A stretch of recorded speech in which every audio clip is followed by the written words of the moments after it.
How you doing? I am driving, so I know some people look down on that, but today I'm going to talk about more false flag events, what happened in Brussels.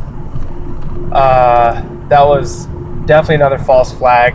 I had a revelation when I was doing some studying on the Brussels attack about the end times, 3.5 years. If you read Revelations, there's going to be 3.5 years of peace.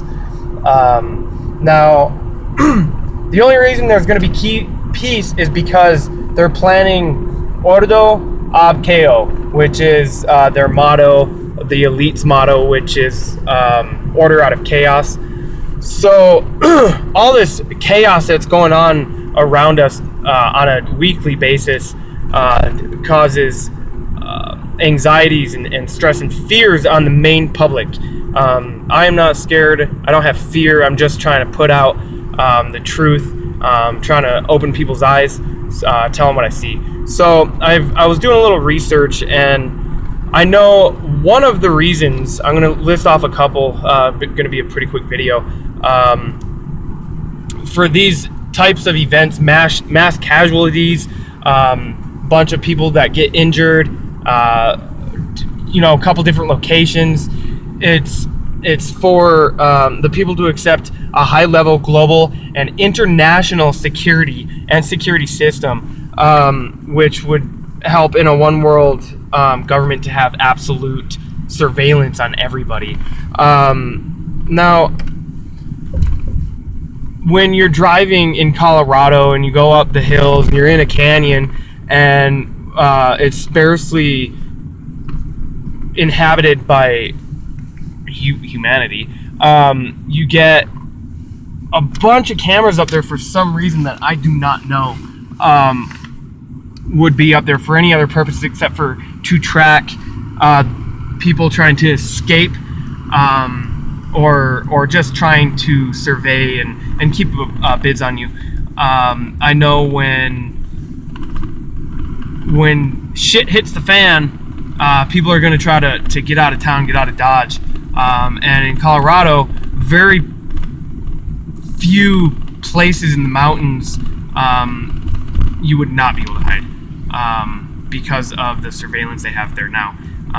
That's where I would go, but because of the surveillance on the roads, they're going to be knowing where you're going,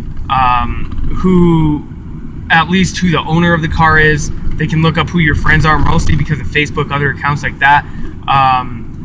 And now past that, I'm going to go on to how ISIS causes these false flags, and it's actually our U.S. government. Hillary Clinton's emails, now that they have been released, have shown that, and there's Pentagon documents that have also been leaked, that shows that the U.S. supports ISIS.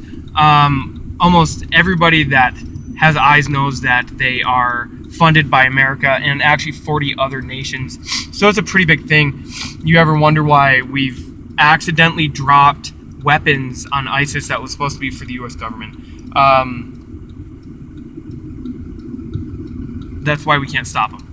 The government goes and tries to say, hey, we're over there bombing them, we're doing this, we're doing that. Well, if some rogue organization all of a sudden just shows up out of nowhere and starts taking over countries and states, and our government with the help of other governments can't help them, that's a real big issue. So do some research, look up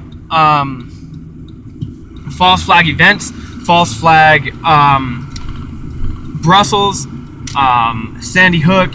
There's a whole bunch. So I'm just trying to open people's eyes. Like I said, this is a quick video. I don't have much memory on my phone right now.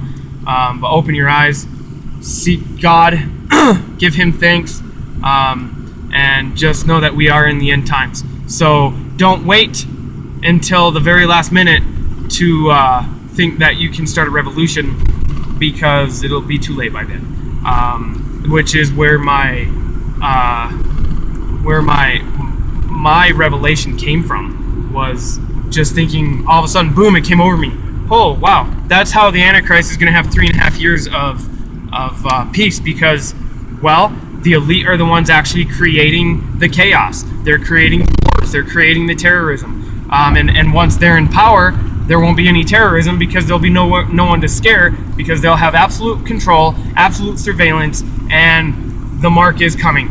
It's already in Europe. They're testing it in schools and stuff like that. So stay up, stay in the Word, study prophecy, and God bless you.